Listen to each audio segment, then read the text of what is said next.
Good evening, and thank you for allowing me the opportunity to speak. Over the past couple of years, I have listened to and observed an increasing level of fear-based intolerance disguised as parental concern by many members of this community in regards to everything from the commitment of teachers in the district during a global pandemic to the imminent financial destruction of the district under the past and now current board. In the most recent comments regarding books shared by teachers or found in near obscurity in the high school library, that has prompted me to speak up today. You see, I am a middle school teacher of 23 years in a neighboring district, and I know all too well the stomach-sinking feeling that comes when parents question my motivations in teaching and guiding their children. It is even more disheartening when those parents are teachers themselves. Recent comments about teachers needing to stay in their lanes and only teach what is in the curriculum ignores the fact that there are very real and very diverse humans sitting in our classrooms who do not all access the curriculum in the same way. To those parents, I say, I am in my lane. Education is my lane. But more importantly, empathy is my lane. These things can and should coexist. We can be concerned about financial and curricular issues and still show our students empathy. These things do not need to live exclusively from each other. If teachers are not allowed to educate their students with empathy, if teachers are not permitted to show their students that the classroom is a safe space for all, then no learning will ever take place. Do you think that the students care about your math lesson when they know full well that you do not accept them as a human being? The human experience of all our students in classrooms matter, and without that acknowledgement, we have failed as educators. So, using fancy new buzzwords like grooming, indoctrination, and parental rights, some in this community have created a fake space where they can blame schools and teachers, districts, administration, instead of dissecting and reflecting on their own biases.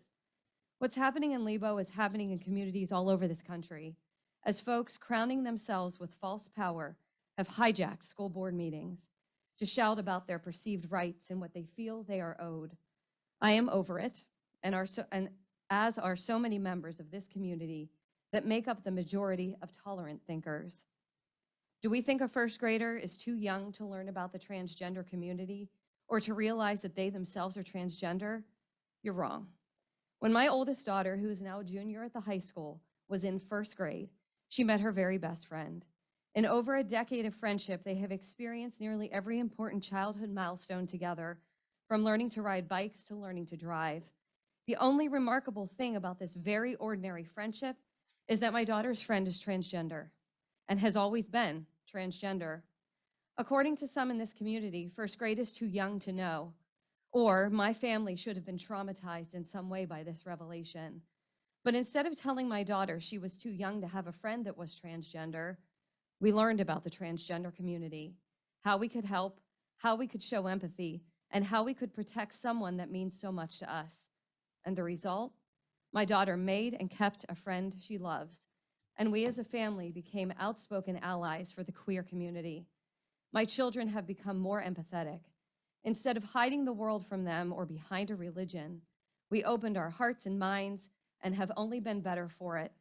The bullies you see in our schools today are not created by children who have been exposed to the LGBTQ+ community, but by parents who have deemed it their right to deny the humanity of others until they see fit.